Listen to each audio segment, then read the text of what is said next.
Hey guys, tonight we're heading straight into the glittering heart of 18th century France. You're not just watching history, you're stepping right into the golden halls of Versailles, where chandeliers drip crystal, powdered wigs defy gravity, and one man's dinner involves more ceremony than most people's weddings. So before you get comfortable, take a moment to like the video and subscribe, but only if you genuinely enjoy what I do here. And hey, drop a comment with your location and what time it is where you are. I love seeing where people are listening from.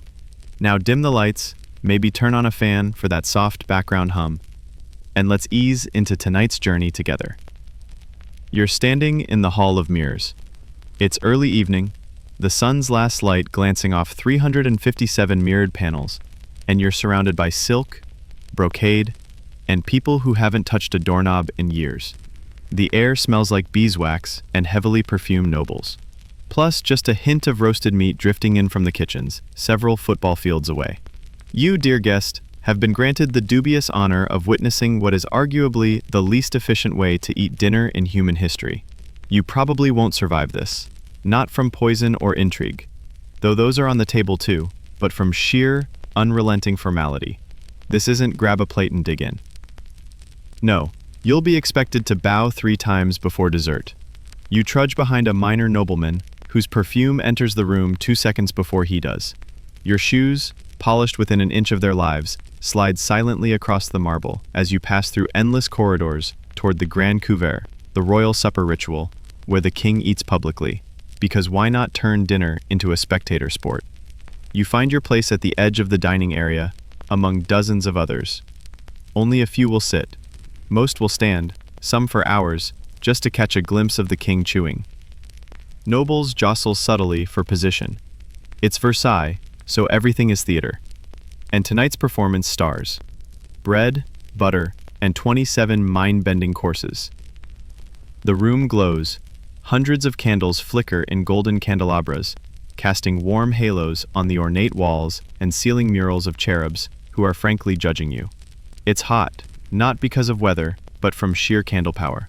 And behind those glimmering walls, a kitchen staff of 200 scrambling like caffeinated ants. Let's talk about logistics for a sec. Dinner doesn't just happen. At Versailles, feeding the king was a full-blown military operation. Every ingredient had to be pre-approved. Every spoon had a designated holder. Even the exact number of bread rolls, tracked. Historians still argue whether these meals were primarily political theater or genuine culinary indulgence. Maybe both. But what's clear, nothing was simple. As you glance to your left, you spot 2 men arguing over a footstool. A footstool. That's because proximity equals power. Sit close to the king, and suddenly, your cousin's land dispute in Burgundy gets fast-tracked. Sit too far, enjoy peasant-tier invisibility. Then, the trumpet sound. A ripple moves through the room. You stiffen, trying not to trip over your own dignity. The king approaches. Louis XV, tight curls, a faint smile, layers of velvet, enters flanked by guards and servants. He glides to his place at the head of the long table, which gleams like a still pond of silverware and folded napkins shaped like swans. Everyone bows, some twice. You do a solid 3 just to be safe. Your knees crack a little, but nobody notices over the rustle of satin and the clink of ceremonial swords. Now begins the true absurdity. A servant steps forward with a ceremonial napkin. Not just any cloth, of course. It's monogrammed linen, softened with milk and pressed under marble. The king accepts it with a nod. Another servant immediately pours rose water from a gilded pitcher onto the king's hands. 2 more hold bowls beneath. A 5th stands by with towels. This is just hand washing, and it takes 5 people and a small engineering degree. And you're already getting hungry. The scent of roasted pheasant is playing tricks on your brain, but don't expect to eat. You are, after all, just here to watch. There's a murmur nearby as someone recognizes a new arrival, one of the Duke's mistresses. Her gown is so wide it brushes both sides of the doorway at once. She smiles like she owns the floor, and probably does, emotionally. The man next to you whispers that she once had a swan roasted inside a peacock and served with a tiny tiara. The footmen begin placing the first wave of platters on the table. But no one eats yet. First, everything must be observed by the garde-manger, the royal food inspector, who is part detective, part snob. He sniffs each dish with theatrical suspicion, as if the soup might leap up and betray the crown. Meanwhile, musicians in the corner pluck away on lutes and violins, setting the mood, somewhere between refined and please don't faint from hunger. You can't help but marvel. This isn't a meal. It's an edible parade with costumes and a soundtrack. And yet, underneath the glitter, people still do weird, human things. You catch one noble sneakily wiping sweat from his forehead with his cuff. Another stifles a yawn. Across the room, a bored boy in a velvet coat quietly gnaws on a breadstick under the table, like a royal raccoon. Fun fact, forks were still slightly controversial. Sure, they were used, but some old-timers still preferred fingers for certain dishes, believing it made them look more virile. That's right, cutlery choices were gendered. You glance at the king. He hasn't touched a thing. He's waiting, as always, for the proper cue. A chamberlain steps forward and announces the opening of the meal. Finally, the king lifts his spoon. You're about to witness what happens when food, power, and pomp collide. And this is only the appetizer. The king's spoon moves, deliberately, precisely, as if he's conducting a silent symphony, and the entire court collectively shifts into gear. You can practically hear 200 stomachs sigh with longing. The first course has officially begun. But this isn't just a plate of food. No, this is what they call the service à la française, a sprawling, symmetrical display of multiple dishes arriving simultaneously, laid out like a savory battlefield across the royal table. Soups steaming, pastries gleaming, meats arranged with unnatural tidiness. None of that modern course-by-course pacing. It's all here, at once. Like a buffet you're not allowed to touch. And let's talk numbers. It's not unusual for the first service alone to include up to 20 individual dishes. You can spot turtle soup, beef tongue and aspic, veal kidneys, and a disturbingly jiggly dome of fish mousse. There's a pie that looks like it could house an entire squirrel, and may historically have done just that. The presentation is over the top, but deliberately so. This isn't just nourishment, it's power, wealth, and colonial conquest served on a platter. Right next to the soups, scented gloves. Yes, actual gloves, lightly perfumed, laid beside the silverware. Why? Because sometimes your hands smell like horse sweat and powdered wig glue. And nothing ruins a truffled pâté faster than eau de aristocrat elbow. Servants are in constant motion now, gliding silently, replacing goblets with ones that match the next wine, adding small silver bowls filled with lemons carved like tiny roses. No one ever touches the same spoon twice. That's how plagues start. Also etiquette. Historians still argue whether this level of ceremony made the food taste better or worse. Some claim the flavors were lost beneath all the spectacle. Others suggest the ritual was the flavor, the very excess adding its own seasoning. Either way, no one was here for just a meal. You came for the spectacle.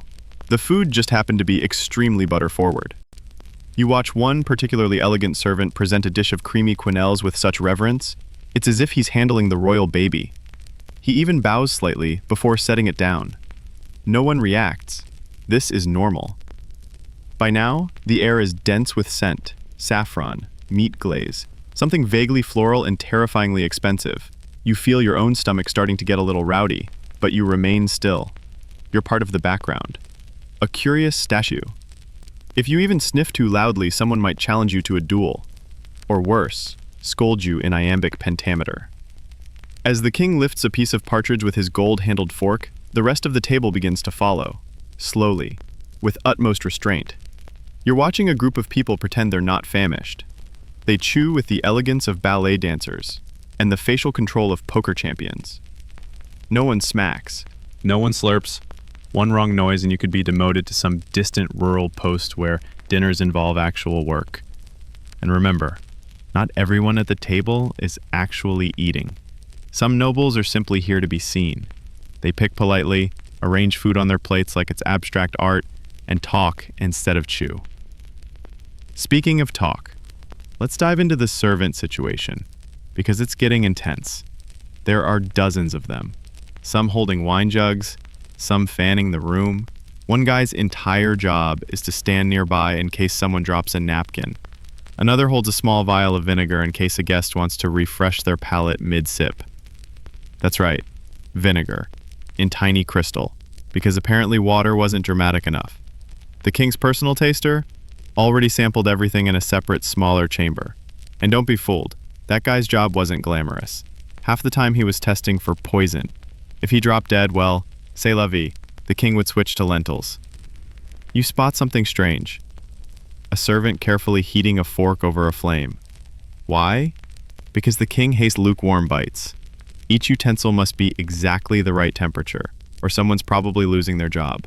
Or worse, their invitation to the next masked ball. Now, let's talk quirky fact of the day. Those candles everywhere? They weren't just for lighting.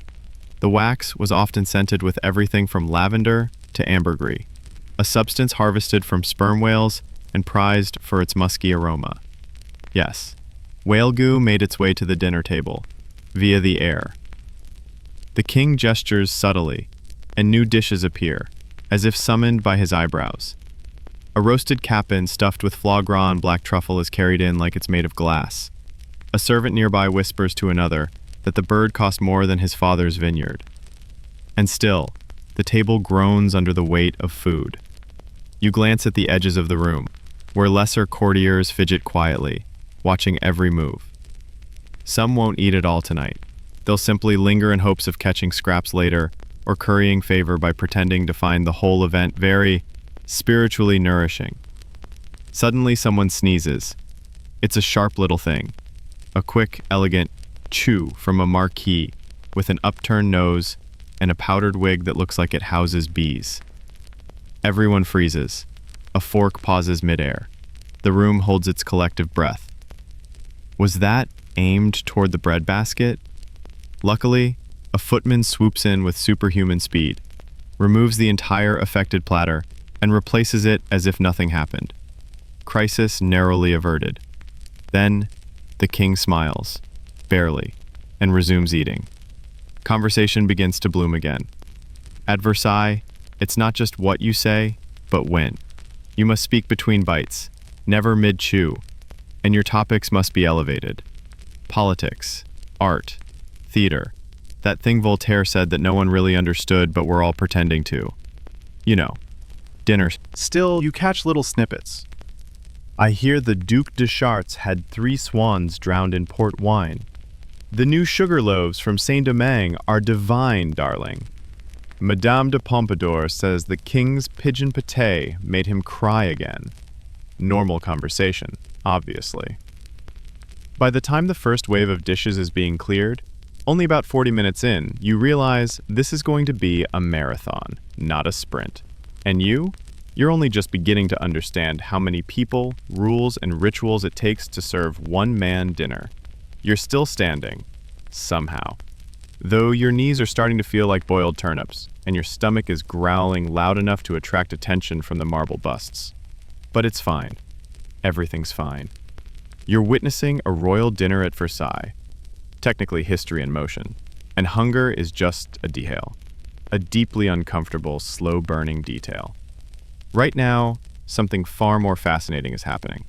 The meal pauses, not because the food's run out, don't be ridiculous, but because it's time for a round of social choreography, the highly delicate, mildly savage game of courtly seating. You shift your gaze to the table and notice a quiet, almost imperceptible tension rising among the nobles. They begin maneuvering, not physically, no, that would be too gauche, with subtle signals, a raised eyebrow, a whispered word, a slightly aggressive fan flick. It's all part of the ongoing status ballet that determines who gets to sit and where. At Versailles, a chair is never just a chair. It's a statement of proximity, power, and favor. At the center of this chaos sits the king, naturally. No one dares encroach too closely without permission. Around him, a halo of higher nobility with formal rights to sit, a right known as the privilege du tabouret, literally stool privilege. Yes, in this world, having a stool isn't just about resting your rear. It means you're so important you get to hover near royalty without breaking the standing-only rules that apply to, the regular elite. Historians still argue whether the obsession with seating reflected deeper political strategy or pure ego jousting. Probably both. Either way, people have fainted from holding their curtsies too long just to get noticed by a footstool. You watch as one duchess, clad in shimmering blue silk that rustles like wind in 1,000 guilder forest, slowly, ever so slightly nudges her chair 3 inches closer to the king's left. It's daring, it's theatrical, and it works. She lands herself in the conversational sweet zone, right as the king chuckles at some mild joke about a bishop's dancing ferret. Meanwhile, a marquis tries to make a similar move and is gently, silently thwarted by a servant who somehow appears behind him, ready with a polite correction. That seat, monsieur, is reserved. Translation, you don't rank. Back to the velvet rope with you. All this is happening in near silence. No shouting, no overt drama. Just that delicate, passive-aggressive grace only centuries of breeding and boredom can produce. Let's talk about the chairs themselves for a moment. They're not your IKEA folding variety. These are hand-carved, gilded, padded with imported fabrics, often Italian silk or damask, woven with the family crest. Each one has to match the aesthetic of the room, which is currently screaming Sun God Baroque in 40 different golden dialects. You could probably buy a small village with what's stuffed inside the king's armrest. Behind the seated elite stands the second layer of guests, the watchers. These people are technically nobles, but of lesser ranking. Think regional nobility, distant cousins, ambitious newcomers who manage to secure a pass to Versailles for the week. They don't sit, they don't eat. They observe, quietly, hoping someone will trip over a gravy boat and open up a promotion opportunity. And then, there's you, somewhere on the outer edge, watching this whole social Jenga tower teeter and wobble. Just as you're wondering whether someone's going to challenge a duke to a spoon duel, a new distraction arrives. The handkerchief drop. A young comtesse, accidentally, lets her embroidered kerchief fall. It's embroidered with gold thread and smells like violets. A nearby viscount catches it mid-air. Smooth. Too smooth. People are watching now. Was this romantic theater? A social trap? Or simply an excuse to bend over and show off the detailing on her bustle? These are the kind of high-stakes, psychological mind games people played in a world where blinking too long could make or break your family's reputation. Fun fact, some court ladies wore scented wax beads under their wigs, just to maintain a pleasant aura during long social functions. These melted slowly with body heat, releasing hints of lavender or rose, basically the 18th century version of a Glade plug-in. Of course, beneath all this elegance, there's resentment simmering too. Many nobles feel like they're walking a tightrope every single moment. One wrong move, one misunderstood gesture, and they could be banished from court, or worse, ignored. The Sun King's shadow still looms over Versailles. And Louis XV, while a little less theatrical than his predecessor, still knows exactly how to wield the silent weapon of withholding attention. You look around and spot a noble woman trying to force a laugh at a joke she clearly didn't hear. Another fiddles with his wig ribbon because he doesn't know where else to put his hands. You're seeing real nerves, real sweat behind the brocade and powdered dignity. And speaking of sweating, let's not forget the architecture's role in this whole setup. Versailles wasn't exactly designed for airflow. The high ceilings and tightly packed halls trap heat like a golden sauna. Servants occasionally open hidden panels in the walls to let in fresh air, but it barely helps. Summer dinners often devolve into a kind of silent melting contest. One famous anecdote claims a noble once passed out mid-toast and no one noticed for 20 minutes because everyone assumed she was just meditating on a particularly emotional piece of venison. Eventually, as the table resets for the second service, there's a subtle lull. You'd think this would be a time to breathe, but no, it's an opportunity. The savvy nobles take this window to shift positions, subtly. A new conversation cluster forms. Someone stands up to feign concern for the music while inching closer to a duchess. Another accidentally misplaces their napkin next to a more powerful cousin's plate. It's a ballet of egos. And you? You're caught in the front row of a performance where the stakes are inheritance, reputation, and who gets the freshest oysters. The king, of course, sees all, his gaze wandering calmly across the room as if he's only half paying attention. But make no mistake, he knows exactly who's sitting, who's standing, and who's sweating under their cravat. Nothing escapes royal notice, especially not seating arrangements. And just like that, the trumpets sound again. The next course is about to arrive. Everyone freezes. Back straight, wig adjusted, smile reapplied.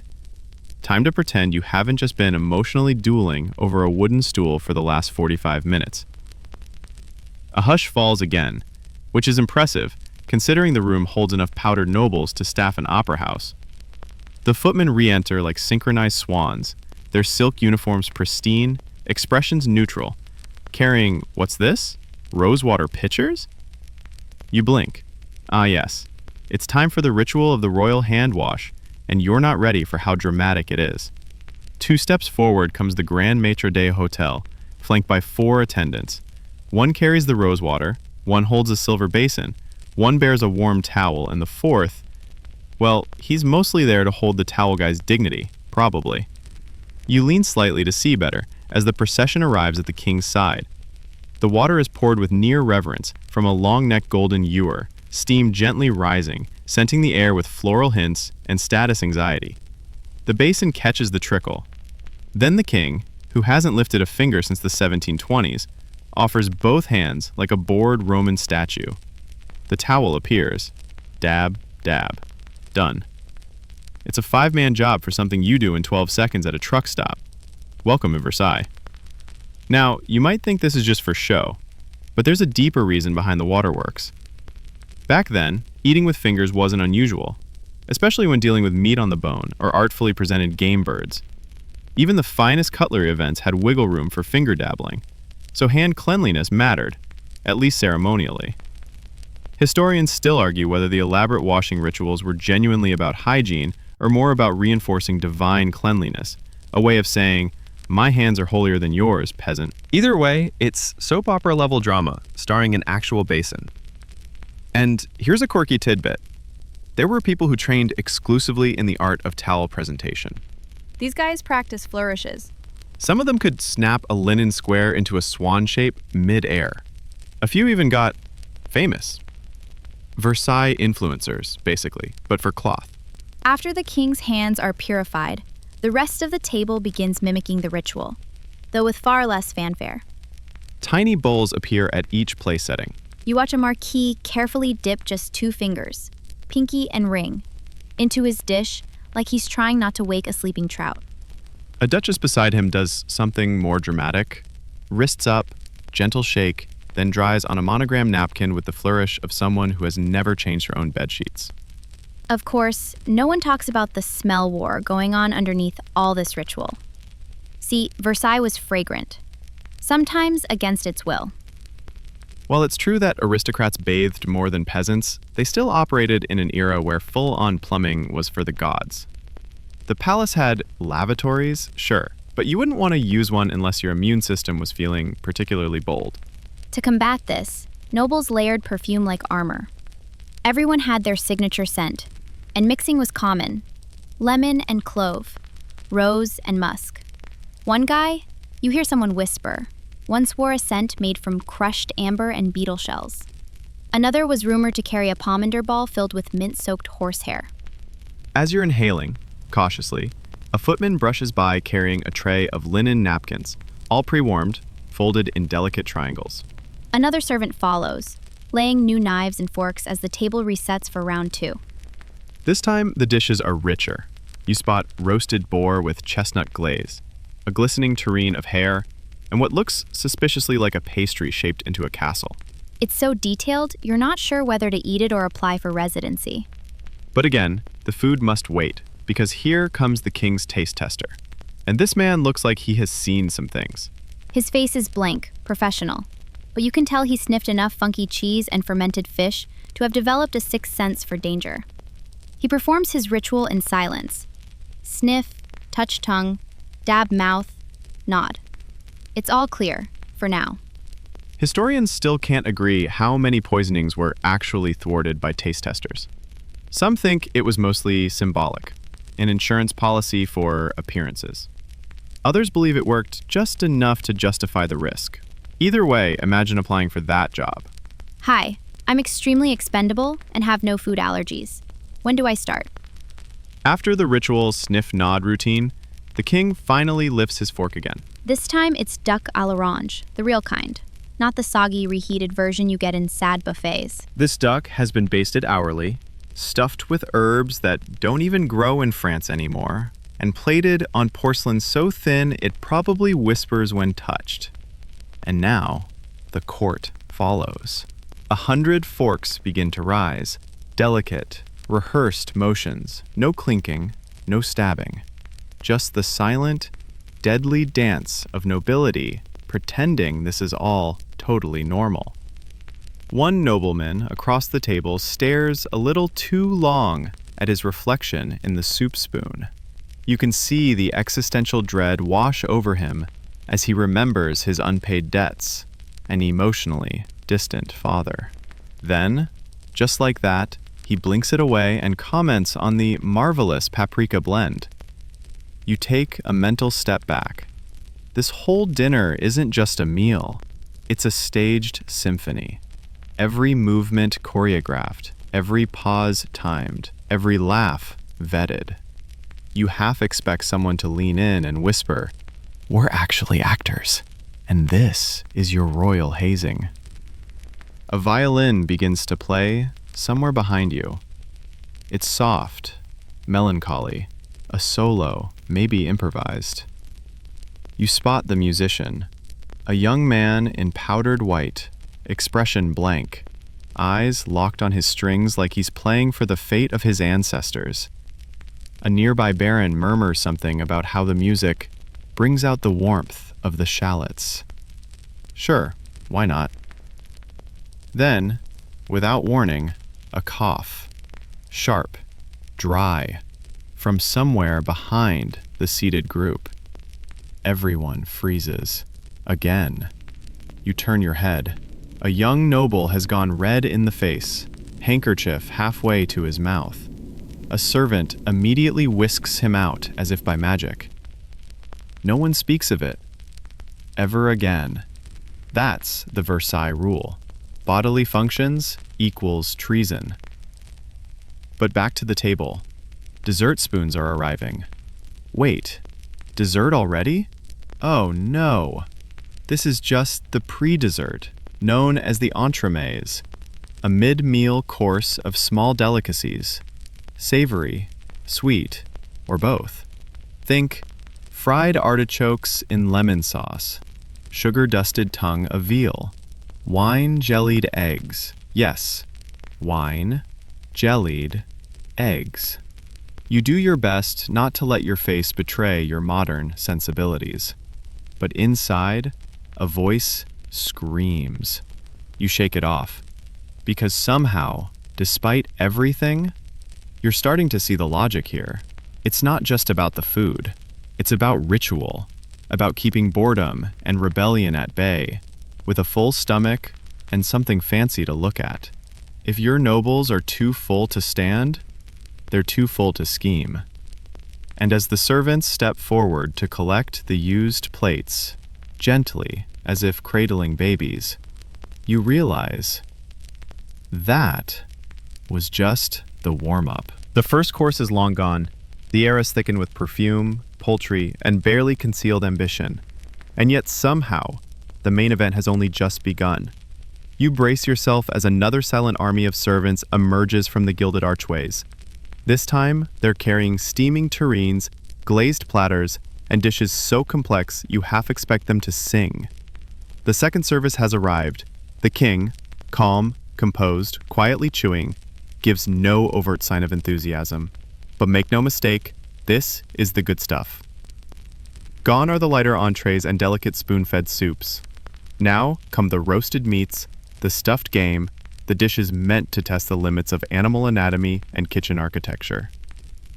You scan the offerings. A pheasant baked inside a duck, baked inside a goose. Its juices pooling on a pastry base, carved with edible fleur-de-lis. A veal roast shaped like a lion's head, complete with sugar-glazed eyeballs. And an enormous glazed carp, stretched across a silver tray like its mid-leap, its scales replaced with overlapping truffle slices.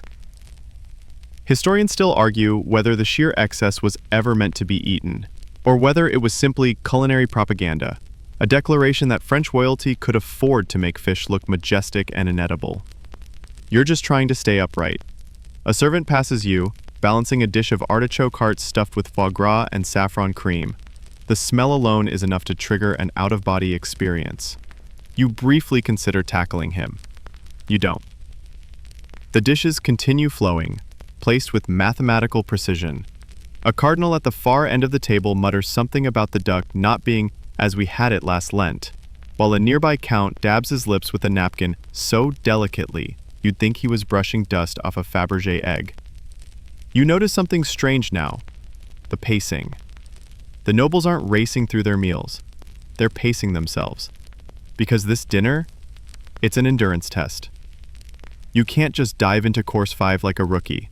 You have to conserve energy, sip water, breathe between bites, and maybe, just maybe, pretend to be full so you can rejoin the action when the quail roulades show up. There's an unspoken hierarchy of digestion at play. One noble chews slowly, eyes closed, pretending to be transported by a dish of cinnamon-glazed hare. Another talks for 5 minutes straight to stall digestion. A few sneak bites to their lapdogs, who've been hidden under silk tablecloths like furry contraband. Yes, nobles often brought their dogs to dinner. Not just as fashion statements, but as tiny, living napkins, heat pads, or secret food disposal systems. One prince's pug reportedly dined on better food than half the provincial clergy. And you're starting to see why. Because not every dish is a hit. Take, for instance, the infamous larks on toast dish you just witnessed being served. It's exactly what it sounds like. Tiny roasted birds, stacked like fragile ornaments on golden buttered bread. The guest who receives it claps once, too enthusiastically, and then pretends not to notice the entire beak sticking out of his slice. You mentally file that under things I never wanted to see up close. Let's pause for a second to appreciate the cutlery chaos going on. Every dish demands a new utensil, and no one reuses. You watch a servant replace a sauce fork with a sweetmeat pick. There's a grape knife, a marrow spoon, a truffle chisel, and something called a game skewer that looks suspiciously like a weapon. The king, of course, doesn't touch a single utensil unless it's been warmed, polished, and presented by someone with a title long enough to require a comma. Nearby, 2 dukes are deep in whispered conversation. Something about the price of saffron skyrocketing due to a poor harvest in Valencia. The economy of flavor, you realize, is always lurking beneath the surface. Each course is not just about pleasure, it's also a flex. A noble with Spanish olives on his plate is saying, "I have connections in the Mediterranean." A dish with cinnamon-dusted roast dates says, "My cousin married into trade with North Africa." And anything featuring pineapple? That's a straight-up power move. Pineapples were so rare, you'd sooner see one carved from ivory than fresh on your plate. One fringe tidbit you overhear. There's a rumor that the king once commissioned a dish made entirely of edible gold leaf, wrapped over almond paste filled with honeyed quail, and presented inside a sugar sculpture of Hercules holding up France. It was never served, just displayed. For morale. You glance toward Louis XV now. He's spearing a delicate cut of lamb and lifting it with such precise grace it feels choreographed. It likely is. He doesn't talk much during meals, but his silences are a language all their own. People watch him for signs. Does he pause, smile, request seconds? Even his burps, when they happen, are interpreted like celestial omens. To your left, a minor noble's monocle falls into his puree. He pretends not to notice, then proceeds to accidentally swap plates with his neighbor under the guise of respectful admiration. The swap is successful. The monocle vanishes. Versailles' secret black market etiquette. Meanwhile, servants continue their ballet. One carries a silver censer filled with herbs to freshen the air, not just for odor control, but also to ward off miasma. Science wasn't exactly thriving, but smell-based medical theory, alive and well. They believed bad air caused everything from indigestion to melancholy. So burning dried sage, lavender, and rosemary between courses wasn't just aesthetic, it was healthcare. Sort of. By now, the music has shifted again. A small trio near the doors has switched from harpsichord to flute and viola. The tempo is slow, like a lullaby written. People dab lips, shift in seats, loosen corsets discreetly. Everyone is, finally, starting to feel it. The weight. The slow creeping fullness. The looming question, how much longer can I do this? And just when you think it might be time for dessert, a servant wheels in something covered in a dome the size of a small sheep. You hold your breath. The dome lifts, and beneath it, glowing gently from 1,000 tiny candied fruits, is a roasted peacock. Tail feathers fanned, head gilded, beak open in an eternal scream. It's not for eating. Not really. It's there to remind everyone that Versailles is ridiculous, beautiful, and slightly unhinged. The king nods once, someone claps politely. You exhale. Dinner continues. The roasted peacock, gilded beak and all, sits like a deity at the table's center. No one touches it. That's not the point. It's a statement bird, not a supper bird. A message wrapped in feathers. We are so powerful, we don't even need this extravagance. But here it is anyway. And now things get stranger. The next course slides in under the radar. Stews, ragouts, and mysterious bubbling concoctions. This is where the kitchen's alchemists truly flex. Gone are the showstoppers. Now it's about subtlety, intensity, weird colonial imports. You catch a whiff of cinnamon over something meaty, a hint of lime leaf, and something you can't quite place. It smells like sweet smoke and old paper. The man beside you identifies it, half proudly, as nutmeg from Banda Island. You nod like that means something to you. This is where things take a global turn. 18th century France, despite all its powdered pride, was a greedy sponge for foreign goods. And that included food. The stews here are soaked with colonial flavors. Tamarind, cloves, chili, cardamom, and saffron. All of it very expensive. Some of it stolen. Some of it mythologized beyond recognition. The king dips a spoon into a rich brown sauce, slow-cooked lamb spiced with piment d'Espelette, a chili from the Basque region. He nods faintly. It's good. Everyone else now pretends theirs is also excellent, even if it tastes like spicy shoe polish. One thing's for sure, you wouldn't want to be a picky eater here. Historians still argue whether Louis XV genuinely liked all this exotic fare, or simply tolerated it for political show. What we do know? He was fascinated by new ingredients. He once had an entire pineapple greenhouse built, just to prove he could grow tropical fruit in French soil. Yes, Versailles had a pineapple budget. Speaking of which, guess what shows up next? A plate of pineapple slices, arranged into a spiral.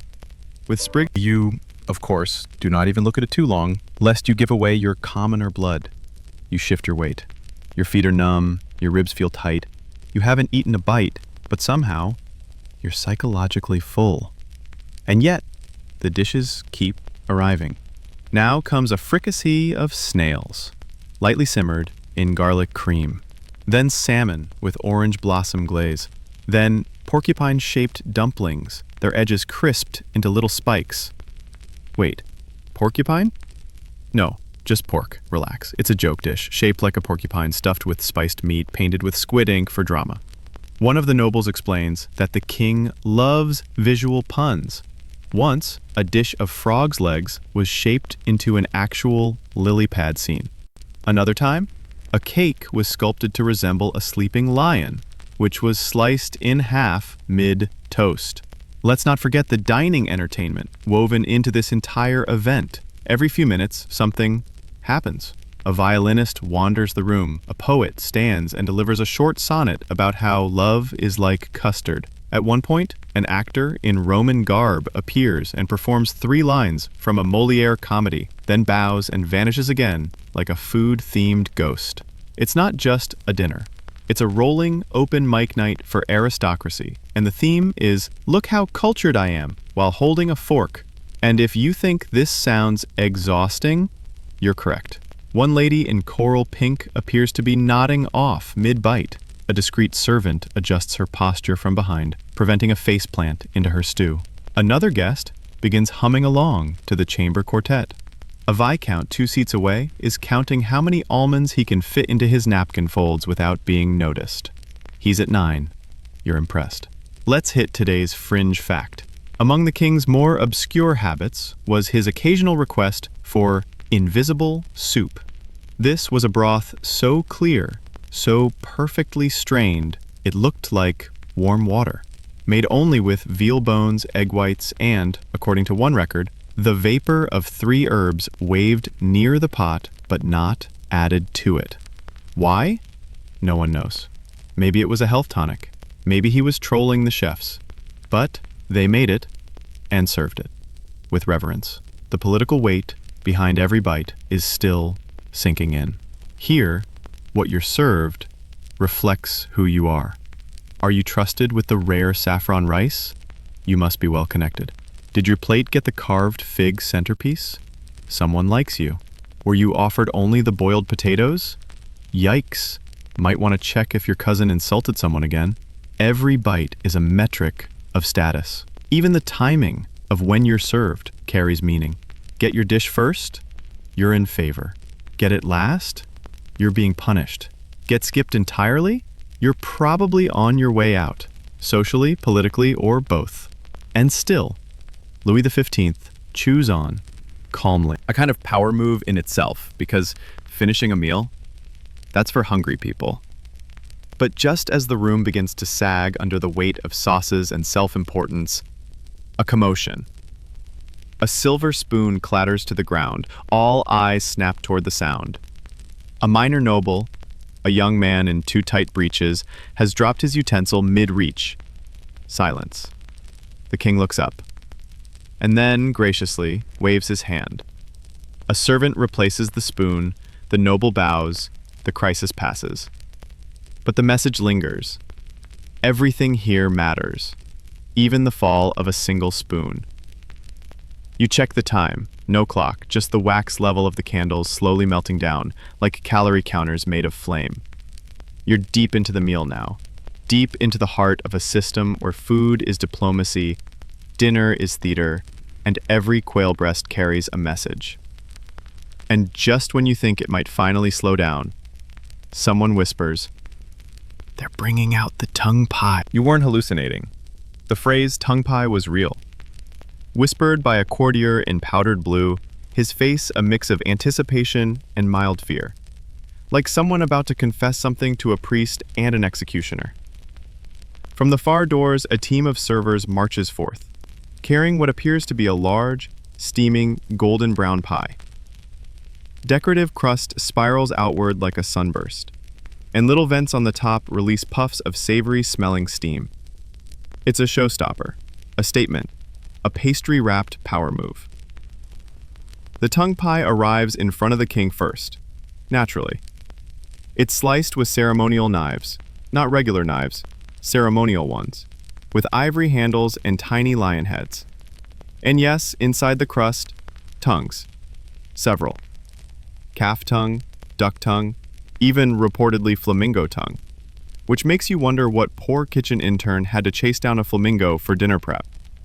This dish isn't just bizarre for the sake of it. Tongues were a delicacy, chewy, rich, full of status. If you were eating a creature's voice box, the logic went, you were silencing the animal itself, asserting dominion, consumption as conquest. Historians still argue whether this symbolic layer was truly understood by the diners or just a byproduct of generations of weirdly theatrical eating. Either way, you now live in a world where flamingo tongue pie exists, and there's no going back. What happens next is even more impressive. While the nobles begin to politely dissect their slices, a wave of polished conversation flows around the table like wine. This is the part of the meal where you must be able to talk while eating, without looking like a farm animal. It's a skill, a learned behavior. Some have mastered it, chewing on the inside of the mouth while letting the outside deliver witty barbs and charming flattery. Others, not so much. You watch a marquis attempt to praise the king's new hunting estate, while also biting into a particularly stubborn piece of venison. His sentence breaks into awkward pauses, his eyes water, and his voice warbles halfway between, "Your Majesty's lands are glorious." His conversation partner pretends not to notice. That's etiquette, baby. Others are doing better. One noble woman is telling a story about an Italian court's scandalous melon incident, complete with hand gestures and perfect comedic timing. Another is weaving gossip about a duchess's runaway hairdresser into a surprisingly touching metaphor about loyalty. It's all part of Versailles' unwritten rule. Your mouth must be as elegant as your outfit. And since there were no phones, no screens, and no memes, dinner conversation had to work overtime. Everyone here is both an actor and an audience, clapping between bites and pretending to be effortlessly charming while secretly plotting alliances. And you, dear listener, you're watching this spectacle like someone stuck halfway through a particularly luxurious hostage situation. Now, in the middle of this chatter and chewing, a man, 2 seats from the king, leans forward to whisper something. The table subtly quiets. Everyone listens. He's telling a joke. The high-risk, high-reward gamble of dinner table hierarchy. He delivers the punchline with a modest smile. The king blinks, then, thankfully, lets out a low chuckle. And just like that, the man relaxes. He will live another day. Let's take a moment for today's mainstream historical fact. Louis XV loved food. Not in the let me critique this sauce kind of way, but in the I want to know what's in it, where it came from, and how it was made way. He had conversations with chefs. He took walks in his kitchen gardens. He even once helped prepare a dish himself. Not that anyone was brave enough to tell him he added too much time. Which brings us to the servants again. You might think they're invisible, part of the scenery, but don't be fooled. Every one of them is watching, observing facial expressions, posture, hand gestures. They can tell if a dish is liked by the subtle twitch of a nostril.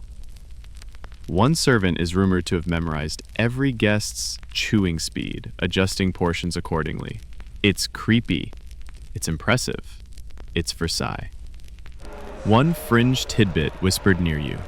There's a rumor that the pie crusts aren't always edible. Sometimes they're made with plaster or reinforced flour just to hold shape. Guests slice in, eat the contents, and leave the crust like a decorative corpse. Wasteful? Yes, but it's about aesthetics, not hunger. The musical backdrop changes again. A quartet plays something light and bouncy, possibly Vivaldi, possibly just someone riffing confidently. You never really know at Versailles. It's all confidence, powdered and perfumed. And then, amid the rising music and clinking cutlery, the performers arrive. Yes, dinner theater. 3 men and 2 women in Commedia dell'arte masks skip in from a side chamber, twirling and tossing fake fruit, performing a brief sketch where jealousy leads to pudding theft. There's miming, there's a mock sword fight using baguettes. It ends with a poetic toast to the man who eats slowly and speaks sweetly. The crowd claps, delicately. One noble dabs a tear from laughter. Another just shrugs. He's seen better. This isn't unusual. Louis XV loved entertainment woven into meals. Sometimes it was music, sometimes theater, sometimes live animals. A particularly infamous dinner featured swans gliding across a mirrored basin between courses. They pooped. The experiment was not repeated. You lean slightly, trying to stay awake.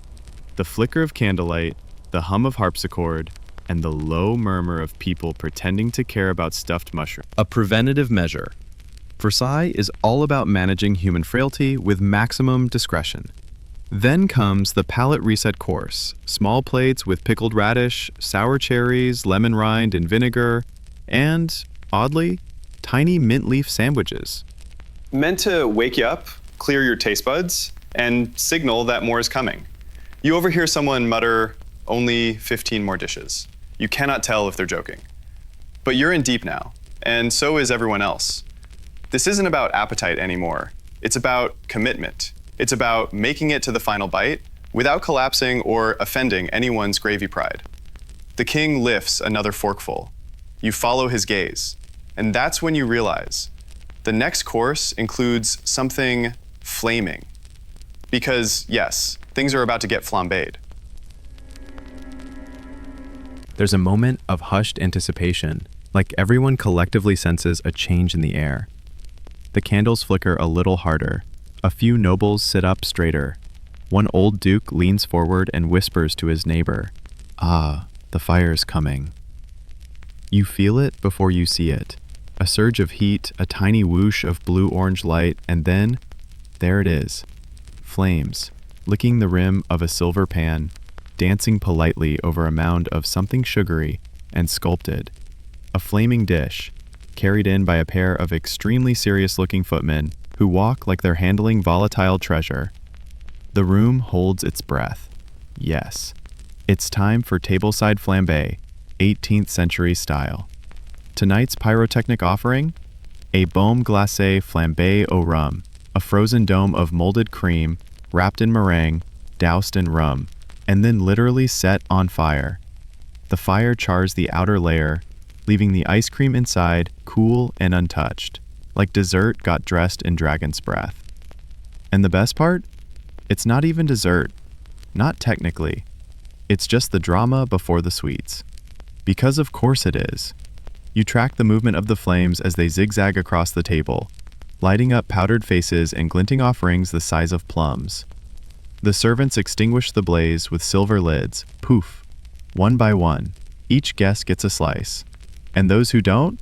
Well, they laugh like they didn't want it anyway. They did. The king gets his slice last, but that's deliberate. Everyone's supposed to watch him take the first bite, which he does, carefully, like someone performing a sacred rite. His spoon clinks softly against the plate, then disappears into the golden crust. He tastes. He pauses. Then, just the faintest smile. And suddenly relief spreads like butter across the room. People laugh. They sip. They resume eating with slightly more gusto. The tension, the strain of etiquette, hunger, and social jousting, loosens by a thread. Even the string quartet eases into a more playful tune. A minuet, you think. Something with a wink. This mid-meal theater is the intermission. A necessary breather built into the fabric of these marathon banquets. A reset. A reset with sugar and flames. You shift on your aching feet, adjusting your stance just enough to avoid losing circulation in your toes. The woman beside you, some baroness with 3 ostrich feathers sticking out of her hair, offers a faint nod as if to say, "Yes, peasant, you may lean." Around you, guests begin chatting again, softly, lazily. No politics for now. No veiled insults, just nonsense and small talk. You catch snippets. I do believe that flaming pudding singed the Marechal's eyebrow. The harpsichordist is rather good tonight. What's his lineage? I'm still recovering from the duck tongues, if I'm honest. Even in leisure, there are rules. You might be wondering, how long is this going to last? The answer? Until it's over. There is no fixed clock. Versailles dinner is like a religious ceremony. You don't ask when it ends. You simply hope you're not the one who passes out first. A few brave nobles excuse themselves. Technically, you can leave, but if you go too early, it looks like weakness. Stay too long, and you risk being remembered as That guy who nodded off into his brandy. There's a sweet spot, and you are nowhere near it yet. Let's take a second to appreciate a mainstream historical fact. This entire spectacle was possible only because of the ridiculous scale of Versailles' kitchen staff. We're talking over 200 cooks, 100 scullions, specialists for pastry, sauce, meat, and wine, and even a few servants whose sole task was managing the royal toothpicks. Yes, there were designated toothpick officers. Their entire job was to ensure that tiny gold and ivory picks were available, polished, and, ideally, not accidentally reused. They often were. The kitchen hierarchy was a world unto itself. Apprentices trained for years just to prep vegetables. Sauce makers were minor celebrities. The head chef, the premier officier de bouche, was more powerful than some dukes. And then there's the weird stuff, like the secret spice rooms, guarded like treasure vaults. Saffron, cloves, cinnamon, and nutmeg were all locked away in climate-controlled cabinets, not for preservation, but to prevent theft by nobles, who were known to pocket a pinch or two for their own kitchens, or to sell on the side. True story. One noble family was caught smuggling nutmeg in their poodle's fur. Versailles-level problems. As the flames die down and the buzz of sugar takes hold, a short play begins on a makeshift platform just behind the table. It's about a foolish noble who doesn't know the difference between bechamel and hollandaise. It's funny in that we're all better than him, ha-ha way, that courts love. Everyone laughs politely, and just like that, it's over. The actors bow, the quartet strikes up a closing phrase, and the next course begins to arrive, just as the charred meringue is cleared. This one's lighter, but not by much. Quail eggs with saffron foam, chestnut custard, miniature turnip cakes stacked like playing cards. You know, just a little something to get you ready for the main desserts. A servant offers a glass of cordial. You take it, in your imagination. It's sweet, herbal, and tastes like someone tried to ferment a flower arrangement. Very French. Very Versailles. Here's today's quirky fact. Louis XV had a brief obsession with coffee served in hollowed-out fruit rinds. He reportedly enjoyed sipping hot mocha out of an orange skin, claiming it enhanced the aroma. Some courtiers copied him. Some just nodded and quietly ordered theirs in porcelain. Versailles' trend-following could only go so far. And now the desserts approach. But they're not just sweets, they're architectural feats. As the first one enters, you squint. Is that a life-sized sugar swan? Yes. Yes, it is. The sugar swan glides in on a wheeled tray like it owns the room. Its wings are spread in mid-flap, tail feathers curved with mathematical precision, and its beak, carved from rock candy, glistens with what can only be described as smugness. This is not dessert. This is a miracle of ego and glucose. A ripple of admiration moves through the room, not unlike the polite reaction to a minor comet sighting. Even the king leans forward slightly, which for him is the equivalent of a full standing ovation. Welcome to dessert at Versailles, where every sweet course doubles as a flex, a sculpture, and a diplomatic tool. And the swan? Just the first act. The swan's chest opens, yes, opens, to reveal a hollow cavity filled with rosewater macarons, violet jellies, and spun sugar roses so delicate they dissolve if you breathe too hard. One noble dares to reach in for a candy pear, his fingers trembling slightly, like he's trying to defuse a sticky bomb. This is when things go from theatrical to straight-up fantastical. You blink, and now there's a tower of meringue shaped like the Bastille, awkward, a parfait pyramid stacked so high it leans slightly left like a lazy drunkard, and what appears to be a marzipan recreation of the Roman Forum, complete with tiny gladiators made of licorice, and yet no one bats an eye, because this is normal. If dessert doesn't make at least 3 people gasp and 1 person faint, did you even eat at Versailles? But here's the kicker. Most of this isn't eaten. Historians still debate whether the edible sculptures were meant for consumption or just artistic one-upmanship. Many nobles would take a single bite, make an impressed sound like, then push the dish aside to preserve their dignity and their corset laces. Some desserts were even removed intact and sent home with guests as souvenirs, or stored in family archives like trophies from a sugar war. You eye a candied lemon peacock next to a bowl of pistachio-scented clouds, a poetic term for what is essentially air-flavored marshmallow fluff. Across the table, a gentleman stares deeply into a dish of rose custard as if it holds answers to childhood trauma. Someone to your left mutters, "Ah, the confections diplomatiques," which, yes, were a thing. Here's today's mainstream fact. The French court often used dessert as a subtle form of alliance signaling. A diplomat from Austria? Maybe they'd coincidentally serve Viennese chocolate pastries. Courting trade with Persia? Expect saffron-laced honey cakes. And God forbid you got a lemon tart when your political rivals got spun sugar violets. That was basically war. And of course, there was always the secret menu. Yep, certain nobles, those with... One lady was once served a cake shaped like her family crest. It had layers of vanilla, shame, and passive aggression. You shift again. Your calves ache, your back is sending signals, but the show keeps going. Now comes the liqueurs course. Tiny crystal glasses filled with amber and green and pink liquids, each more fragrant than the last. You're offered a sip, again in spirit. And the flavor is overwhelming. Like perfume got emotional and decided to become a drink. Orange blossom, anise, clove-infused cherry. Some are smooth, some are fire in a bottle. One tastes like a romantic accident between a flower and a pharmacist. Fun fringe tidbit, one of Louis XV's personal favorites was a bizarre concoction called Eau de Mélisse de Carme, a lemon balm-based liqueur with hints of angelica and coriander, originally made by monks to calm spiritual distress. Naturally, it became a party essential. And now, the cheese arrives. Yes, cheese. You'd think we were done, but no. This is the soft, stinky finale. Wheels of brie, towers of Roquefort, goat cheese marbled with ash. One even has a tiny flag in it shaped like a fleur-de-lis. This is France. Cheese is not optional. It's a spiritual necessity. You inhale a hit of ripe camembert from across the room. It's strong enough to reset your circadian rhythm. But there's a rhythm to it. Each cheese is passed around, people cut dainty slices, bread appears, warm, seeded, crusty, paired with honey, figs, walnuts. And finally, silence descends. Not boredom, not exhaustion, contentment. Even the most cutthroat courtiers soften slightly. This is the Versailles equivalent of slipping into sweatpants.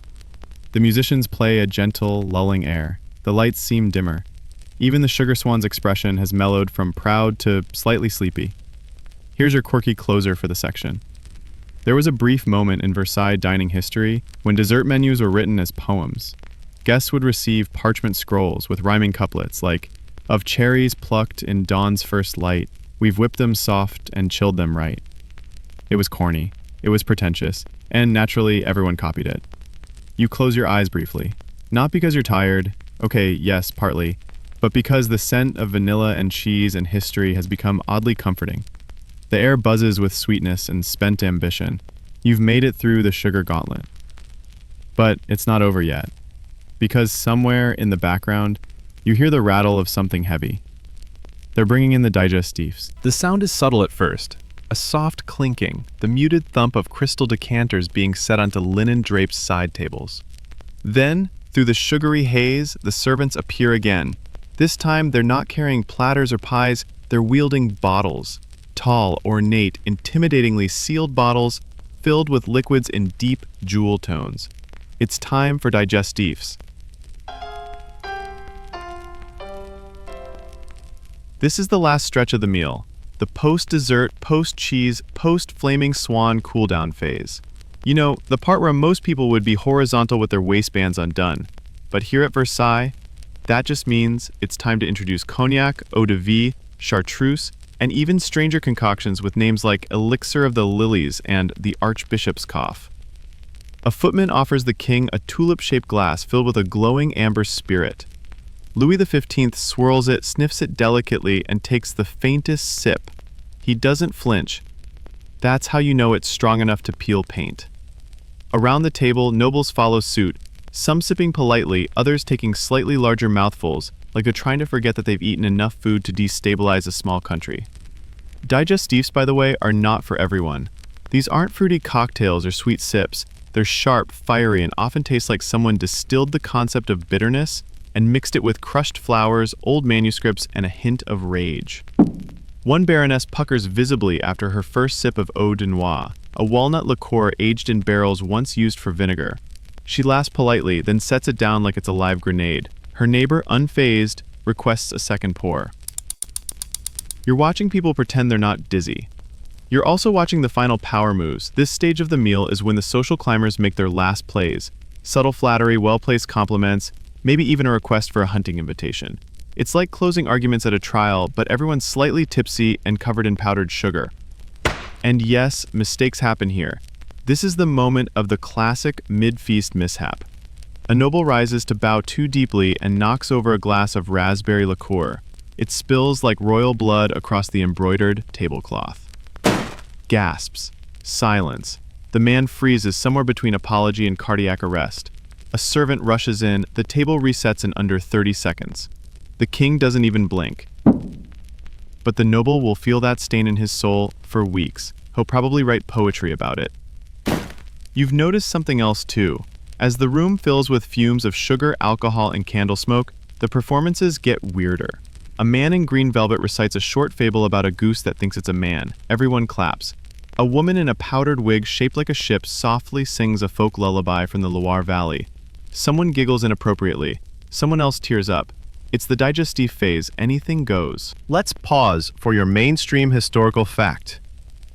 Versailles dinners were often designed to last up to 4 hours, with some stretching longer if the king was in a particularly chatty or melancholic mood.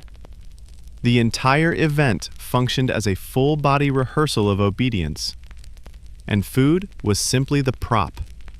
The longer the meal, the longer people were near the king, and the longer they could bask in, or suffer through, his attention. Everything was strategic, even the length of the toast. And toast, by the way, is happening right now. A noble stands. He's tall, powdered, too confident. He raises his glass of pear brandy and declares, "To His Majesty's ever glorious digestion." The room laughs, nervously. Because it's funny, until it's not. The king half smiles. The noble exhales. A moment later, another toast follows, this time from a much quieter count, who lifts his plum liqueur and simply says, "To endurance." That gets a louder laugh, because it's real. You feel it too. The soft ache in the feet, the distant buzz in the temples, the constant dance between awe and absurdity. This meal is no longer about food. It's a test of will. And just when the table feels like it might dissolve into drunken fanfare, coffee arrives. Yes, coffee. Tiny porcelain cups on silver trays. The smell slices through the sugar fog like a saber. Bitter, rich, and very exotic, coffee was still something of a novelty here. Brought in from the Ottoman Empire, adopted by the French court, and now the drink of choice for those trying to reset their brains and look alert. You spot a duke discreetly pouring his into his wineglass. A cheat code. You approve. Here's today's fringe tidbit. There was a short-lived Versailles trend where nobles would stir their coffee with vanilla beans instead of spoons, for aroma enhancement. Others went further, using gold-plated cinnamon sticks, which did nothing for flavor but looked fantastic. Several noblewomen wore lockets that doubled as tiny sugar compartments. Fashion, function, sugar smuggling. As the coffee makes its rounds, the mood shifts again. No more posturing, no more fawning, just soft murmurs, chairs pulled back an inch, shoulders finally lowering from their mid-feast tension. You hear a sigh, a real one. This is the beginning of the end. A few nobles begin slowly rising, bowing, excusing themselves under the pretense of needing fresh air or more conversation in the orangery, which is code for, "I'm about to explode and need to walk it off." But others stay. These are the diehards, the career courtiers, the ones who know that the king sometimes drops small favors at the very end, like breadcrumbs for the socially starved. They sip their chartreuse. That's the signal. It's over. Almost. Because now comes the most ridiculous part, the post-dinner promenade, where bloated nobles pretend to be graceful and unbothered, while walking in slow circles around the palace gardens or sometimes indoors around the reflecting pool. Think of it as the 18th century equivalent of walking off a food coma, but with an audience.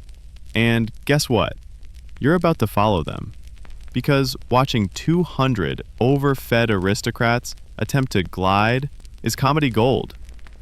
But first, the king rises, everyone follows, 100 chairs creak, 100 hearts flutter, and in the background, a servant carefully collects the last, untouched slice of flamingo tongue pie.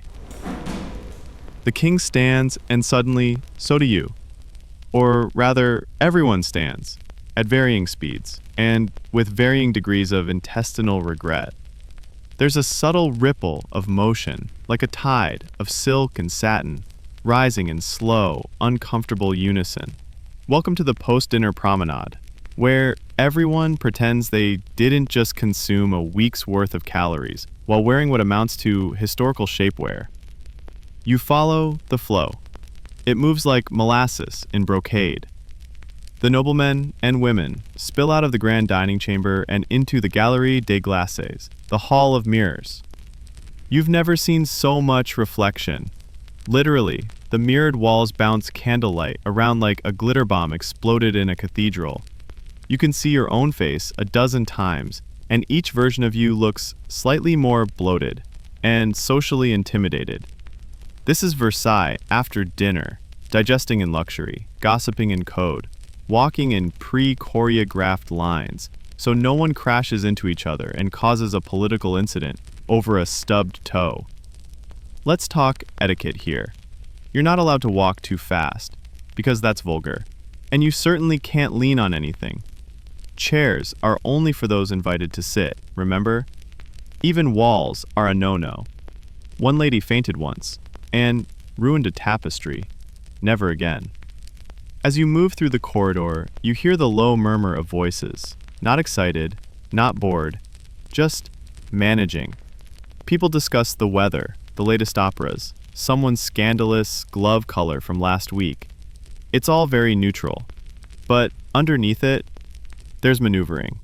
Because while the king walks silently a few paces ahead, everyone else is jockeying for after-dinner proximity. Just like with dinner seating, who you walk beside matters. The closer to Louis XV you drift, the more clout you gain. But not too close, that's presumptuous. You have to drift, like you're caught in a gentle breeze of destiny. Not like you're chasing clout, in shoes that pinch. You notice a duchess gracefully happen to turn at just the right moment, so her route intersects with the king's. Smooth. She murmurs something about a recent hunting party. He nods. The king doesn't respond. The marquis flinches. You just witnessed a status faceplant, and it hurt. Historians still argue whether these promenades were designed as part of the social ballet or just necessary digestion rituals. The answer, as usual, both. It gave people time to be seen, to whisper, to plan, all while burning precisely 1.7 calories per lap. Now here's your mainstream historical fact. Versailles' layout intentionally funneled power. Even the corridors were designed to filter who could access whom. The further you were from the king's quarters, the further you were from influence. Even walking had political geometry. And now, the king pauses. Just outside the Hall of Mirrors is a small salon, already pre-lit and filled with fragrant air from orange blossom water simmering nearby. He enters. You do not. Because here comes the real separation. Public Versailles versus private Versailles. The public meal is over. The show is done. Now begins the evening rituals of the elite. And you're back behind the velvet rope. But don't worry, there's still plenty to watch. In an adjacent salon, several nobles gather near a card table. It's time for gaming. Not the Fortnite kind, The 18th century kind, with cards, coins, and reputations on the line. You peer in. Gold coins clink on a velvet-lined table as a noblewoman in a towering powdered wig carefully lays down a hand of Berlan, an early ancestor of poker. She's calm, collected, and definitely bluffing. Her opponent, a viscount with an unfortunate cravat situation, sweats visibly and folds. The room chuckles. Another loss. Another whispered note to his father that he'll need a second allowance. Meanwhile, a servant offers tiny candied fennel seeds to a group watching from the corner. Digestive aids technically, but also just another chance to daintily nibble and judge each other silently. Let's pause for today's quirky tidbit. Some nobles during particularly long evenings would sneak tiny pillows under their clothes so they could lean slightly while standing without technically reclining. It was considered genius. One tailor even made a hidden corset with built-in padding just for post-meal posture support. Versailles was the original home of high-concept fashion hacks. Back in the main corridor, a violinist plays something slow and haunting. It echoes off the marble, reverberating like a lullaby trapped in a crystal. Some guests begin to yawn. Not openly, of course, but in that refined way where they raise a fan or gloved hand just slightly and breathe deeply. A few couples begin to drift into side chambers, murmuring about viewing tapestries or inspecting fountains. It's code for intrigue, flirtation, sometimes scandal. Versailles had eyes and ears everywhere, but also so many curtains. His pace slows near a statue of Apollo, his grandfather's favorite symbol, and you see something rare, a tiny, almost imperceptible yawn. The king is tired, which means everyone is now allowed to feel tired too. Within seconds, a servant is summoned with a fresh silk robe, and the king is gently guided toward his private chambers. And here's where Versailles shifts once more, from a feast hall to a court theater of sleep. Because yes, the king's bedtime was a public ritual too, but that's for later. For now, the guests are dispersing. The promenade breaks into smaller streams. One nobleman clutches his stomach and blames the hazelnut vol au vent.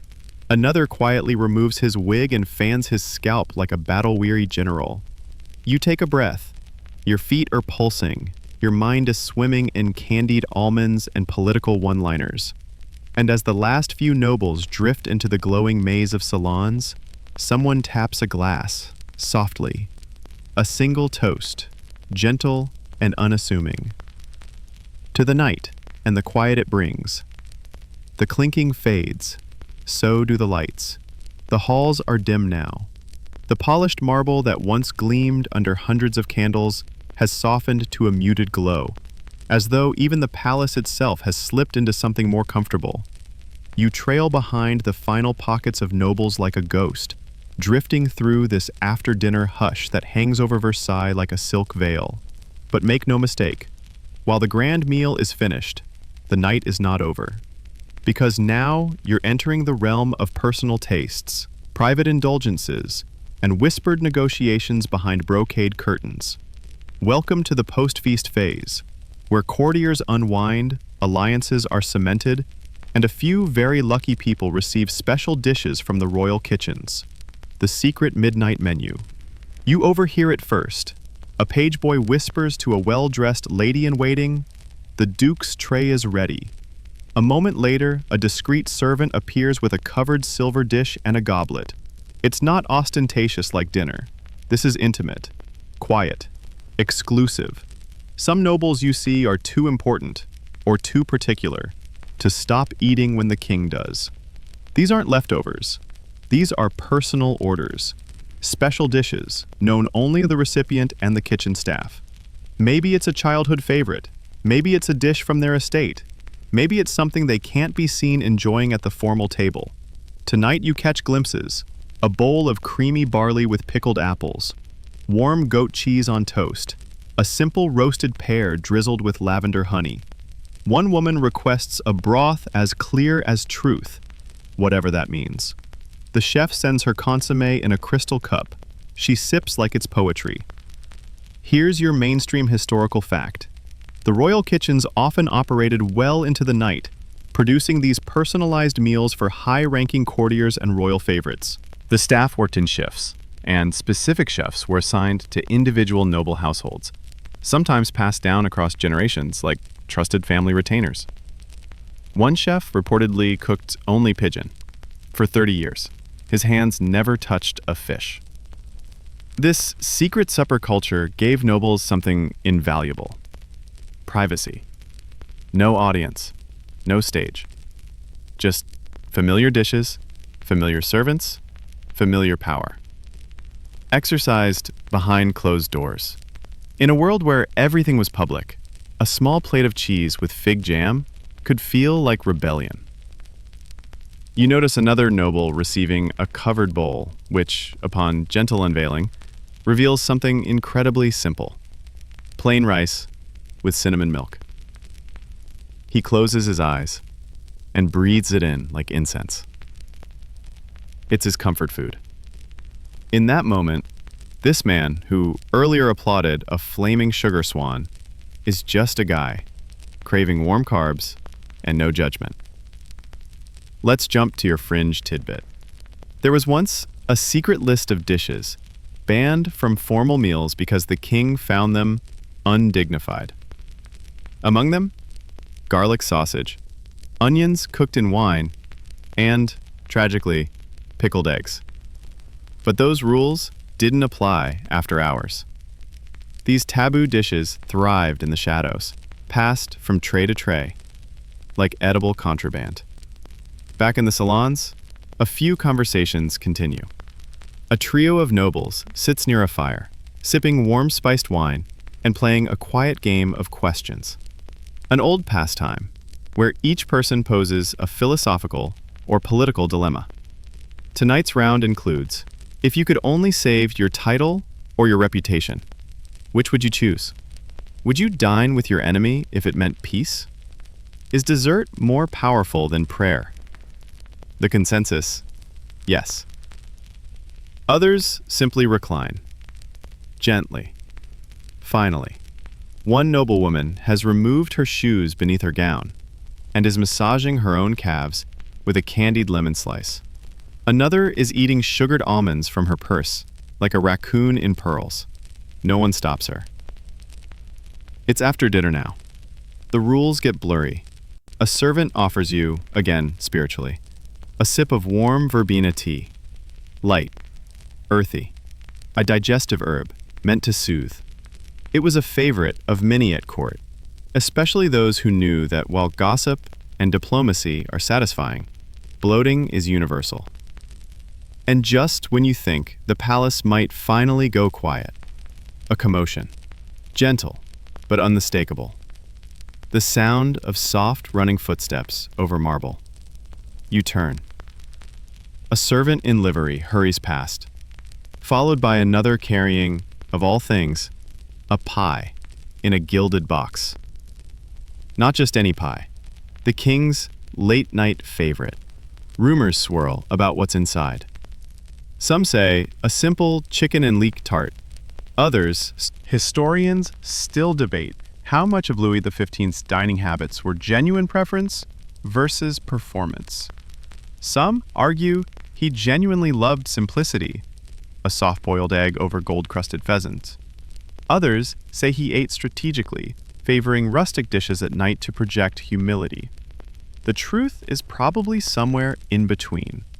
A king with too much of everything, occasionally craving just one thing done perfectly.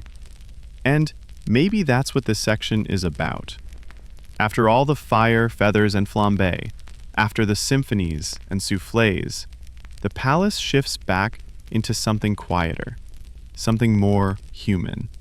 The same people who toasted to power hours ago are now sipping broth, loosening corsets, licking sugar off their fingers in dim candlelight. Versailles never truly sleeps, but it softens. The conversation's slow. A man snores in a nearby armchair, a dog curls beneath a fallen napkin. A silver tray is left unattended, still holding half a fig. And you? You're still standing, Quiet now, watching it all fade into murmurs and melted wax. There's just enough silence to hear a line from one final conversation near a window. "You know," someone says, "that flamingo tongue was a bit dry. By now, the palace has exhaled. The perfume has faded to a faint trace. The mirrored halls dim to sleepy gold. The sugar sculptures are gone, eaten, stolen, or quietly slumped into sweet little puddles. You're still here, though, still drifting through the twilight of Versailles, like the last breadcrumb of a feast no one dares admit was too much. And just when you think it's finally bedtime for everyone, someone says, 'Cheese, round two?' You turn, slowly, almost fearfully. Yes, it's real. One corner of the salon has been quietly reset. A few die-hard nobles have gathered near a small table, round, candlelit, dangerously inviting. There's a second cheese course. Because some people just aren't done. This table is unofficial, of course, highly irregular. But at Versailles, irregular is often code for powerful. Only the closest companions of the king, or those with truly heroic digestive systems, would dare keep eating. And here they are, slicing into wheels of brie so ripe they practically walk off the plate, smearing blue cheese onto fig-studded crackers, drizzling honey over chunks of comté like it's a sacrament. One woman dips a candied walnut into her wine and pops it in her mouth with a sigh that could stop wars. Another is just spooning mascarpone straight from the dish like no one's watching. And to be fair, no one is, except you. Let's pause for a mainstream historical fact. France's relationship with cheese goes back centuries. But in the 18th century, cheese was an identity. Social quicksand. This second cheese course is intimate, almost conspiratorial. These aren't people showing off anymore. They're indulging. You overhear a quiet conversation about a failed engagement, murmured over chev and toasted bread. Another nobleman recounts a dream about swimming in red wine. No one laughs. Someone else just says, "I'd try it." The room feels softer now, less formal, as if the palace itself has changed clothes. And yet, still, the servants move, not loudly, not with ceremony, but with that same eerie efficiency as always. A tea set appears here, a pair of slippers there, a half-full goblet whisked away and replaced by warm chamomile with honey. One noble lifts his arms like a child, and his valet gently slides off his outer coat. That's love, Versailles style. Here's your fringe tidbit. Some nobles, especially the older ones, would secretly bring their own pillows to these late-night salons. Not for sleeping, but to lean on discreetly while pretending to be fully engaged. One was even stitched with the phrase, "Let them talk, I'll nap."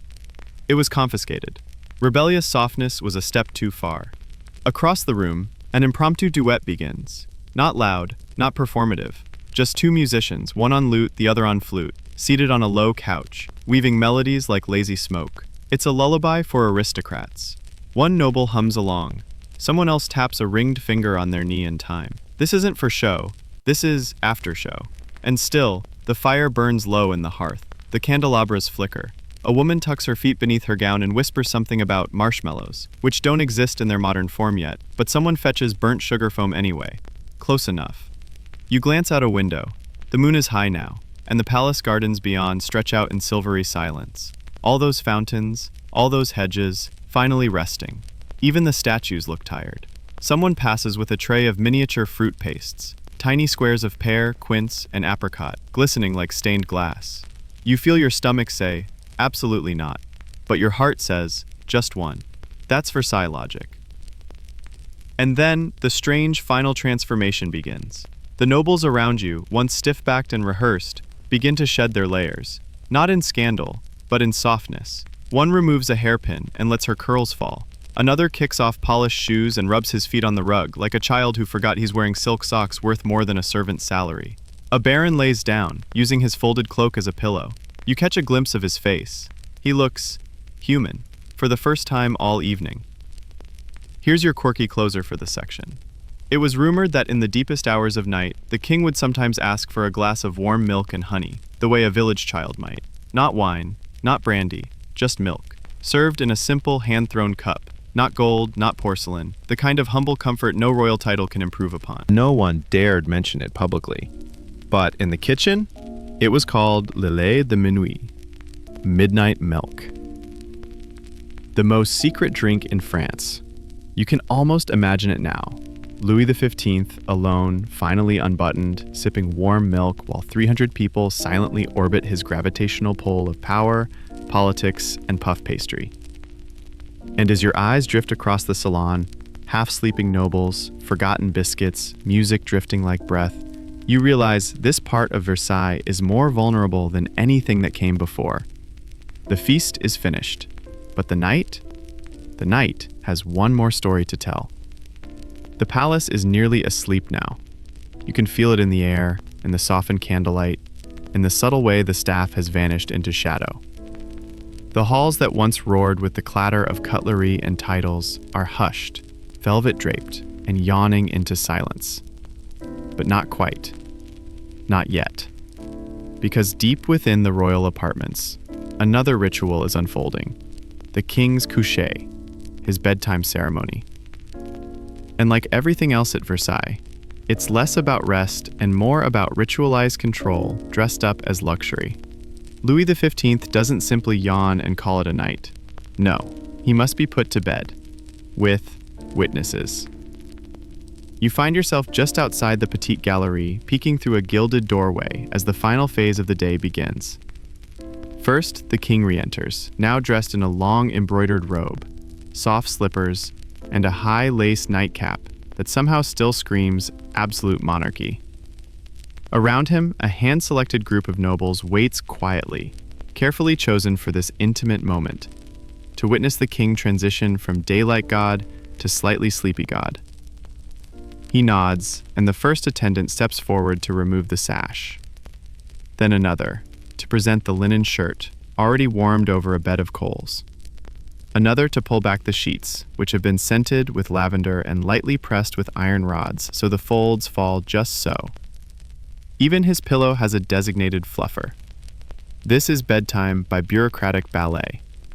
And here's your mainstream historical fact. The coucher was one of several daily ceremonies that allowed nobles to access the king in scheduled moments.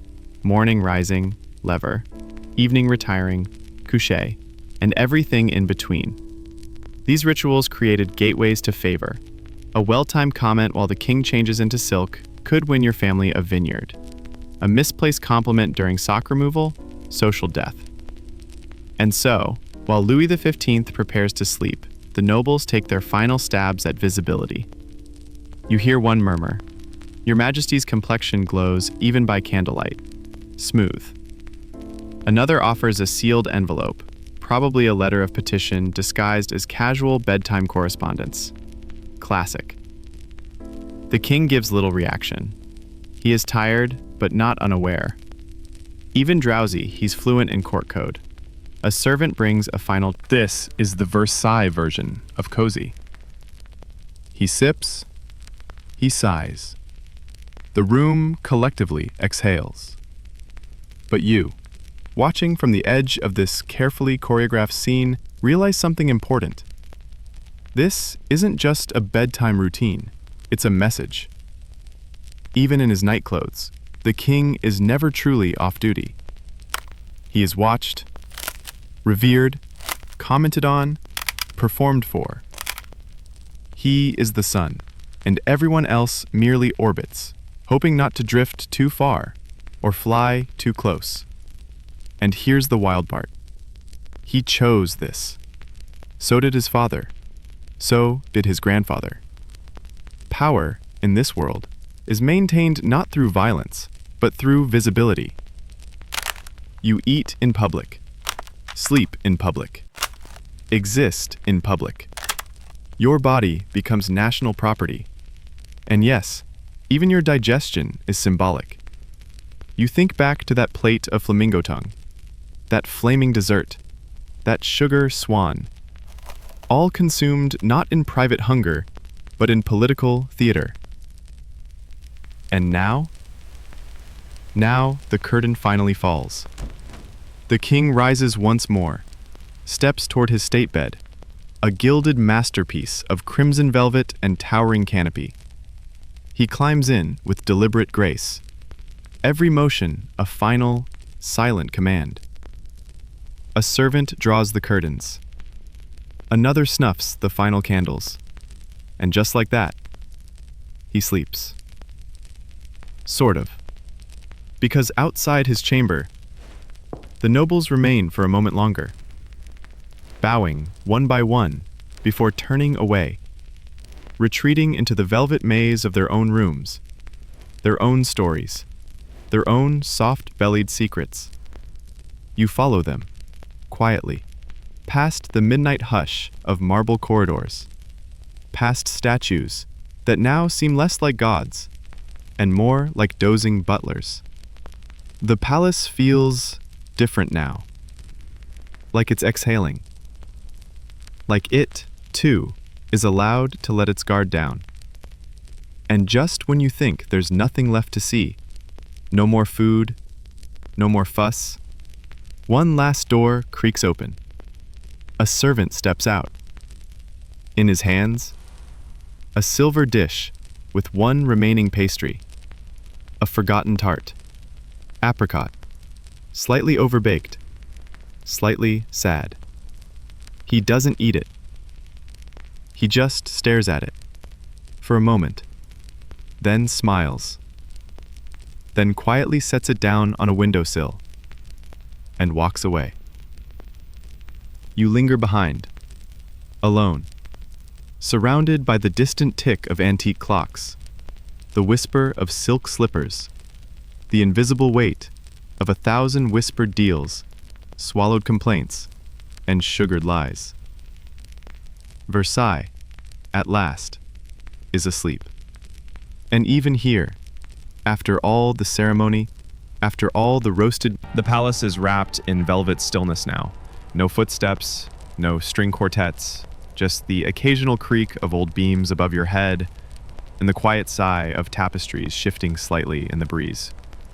Even the mirrors in the Hall of Mirrors reflect nothing new, only echoes of movement long finished. Versailles has shed its mask for the night. But you're still here, drifting like a feather caught between history and dream. Your legs ache from standing so long, your ears still ring faintly from clinking glasses and laughter that was only sometimes sincere. Your mind, though, it's buzzing. Because everything you've witnessed tonight, every roast, every remark, every fork replaced 3 times, wasn't just excess. It was a language. A perfectly constructed, edible dialect of status, fear, and desire. Take a moment. Look back with me. You saw nobles jostle over chairs like wolves in silk. You watched servants pour rose water over royal fingers like priests anointing a deity.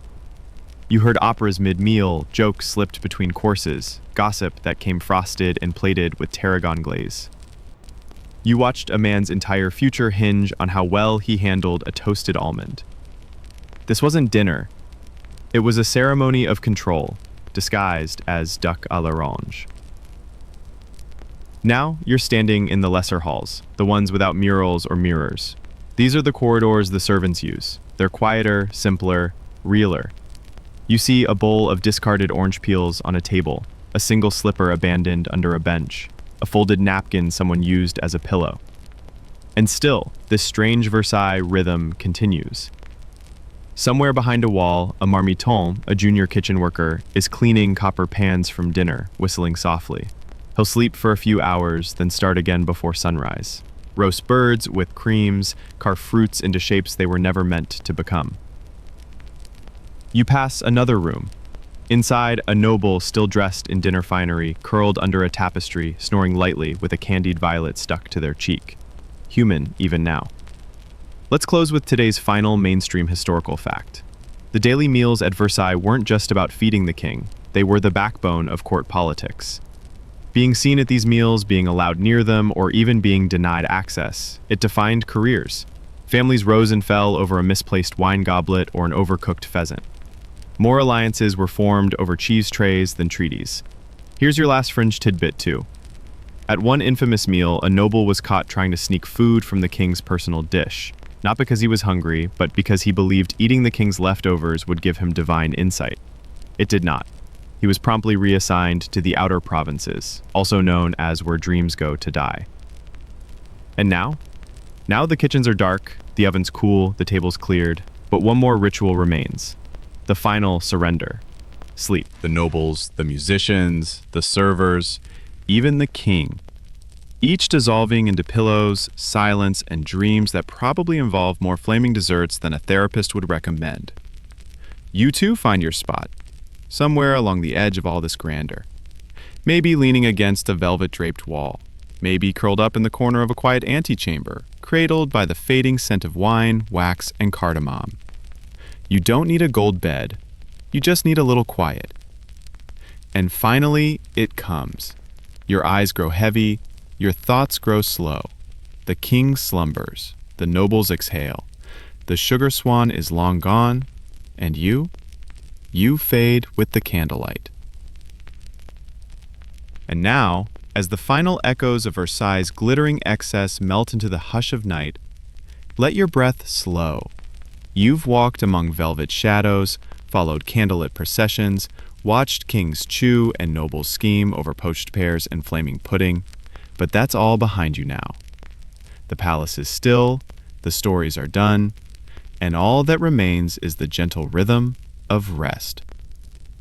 Let your body sink, as if you too are being laid gently into a four-poster bed lined with soft linen, your thoughts wrapped in lavender-scented silence.